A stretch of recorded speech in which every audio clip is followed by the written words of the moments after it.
ऐतिहासिक काल में जी रहे हैं। अब सोचिए, बिना घड़ी के हमने समय का पता कैसे लगाया। सभी घड़ियां कुछ दोहराने वाले पैटर्न पर आधारित होती हैं जो समय को समान भागों में विभाजित करती हैं। इन दोहराने वाले पैटर्न को खोजने के लिए हम आकाश की ओर देखते हैं। एक जाहिर उदाहरण है हर दिन उगता और ढलता हुआ सूरज। हालांकि लंबे समय की निगरानी के लिए हमें लंबे समय के घटना चक्र की जरूरत थी, इसलिए हमने चंद्रमा पर ध्यान दिया जो कई दिनों के दौरान धीरे धीरे बड़ा और छोटा होता है। जब हम दो पूर्ण चंद्रमाओं के बीच के दिनों की गणना करते हैं तो हम संख्या 29 पर पहुंचते हैं। ये एक महीने की उत्पत्ति है, लेकिन अगर हम 29 को बराबर भागों में विभाजित करने की कोशिश करते हैं तो हम समस्या में पड़ जाते हैं, क्योंकि ये नामुमकिन है।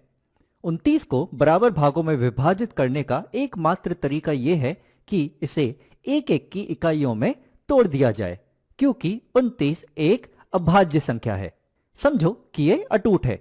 यदि किसी संख्या को एक से बड़े बराबर भागों में विभाजित किया जा सकता है तो हम ऐसी संख्या को भाज्य संख्या कहते हैं।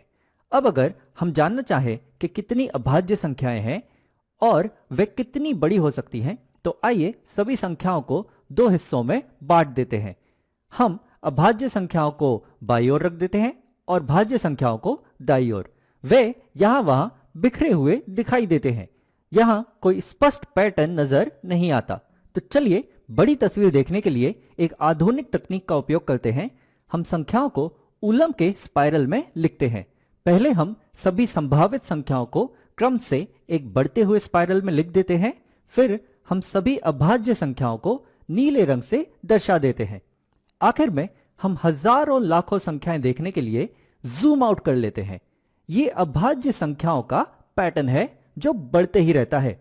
आश्चर्य से इस पैटर्न की पूरी संरचना आज भी नहीं हो पाई है, हालांकि कोशिश अब भी जारी है। लेकिन फिलहाल के लिए हम लगभग 300 ईसा पूर्व प्राचीन ग्रीस में चलते हैं।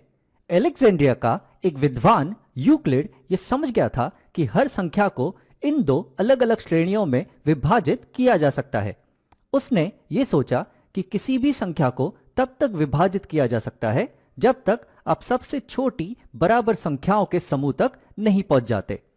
और परिभाषा के अनुसार ये सबसे छोटी संख्या हमेशा अभाज्य संख्याएं होती हैं, अर्थात सभी संख्याएं किसी न किसी तरह छोटी अभाज्य संख्याओं से बनी हैं।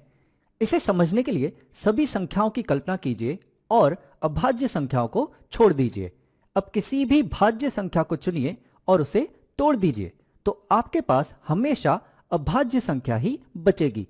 इसलिए यूक्लिड जानता था कि हर संख्या को छोटी अभाज्य संख्याओं के समूह के रूप में व्यक्त किया जा सकता है। इन्हें हर संख्या का आधार समझो। कोई फर्क नहीं पड़ता कि आप किस संख्या को चुनते हैं, वह हमेशा छोटी अभाज्य संख्याओं को जोड़कर बनाई जा सकती है। ये यूक्लिड की खोज का आधार है, जिसे अंकगणित के मूल सिद्धांत के रूप में जाना जाता है। उदाहरण के तौर पे कोई भी संख्या लें, जैसे कि 30, और फिर सभी अभाज्य संख्याएं ढूंढें जो उसे बराबर भागों में विभाजित करती हो। इसे हम गुणनखंडन करना कहते हैं। यह हमें सारे अभाज्य गुणनखंड दे देता है। यहां पर 30 के अभाज्य गुणनखंड हैं 2, 3 और 5। यूक्लिड ने महसूस किया कि इन गुणनखंडों को कुछ विशेष बार गुणा करने पर हम अपनी मूल संख्या बना सकते हैं। यहां पर हर गुणनखंड को एक बार गुणा करने पर हम 30 बना सकते हैं। 30 का अभाज्य गुणनखंडन है 2 गुणा 3 गुणा 5।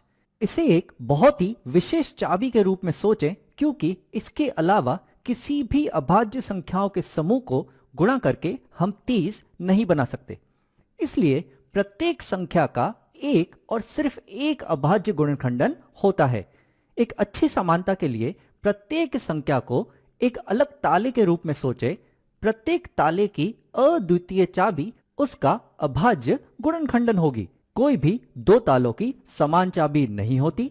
कोई भी दो संख्याओं का समान अभाज्य गुणनखंडन नहीं होता।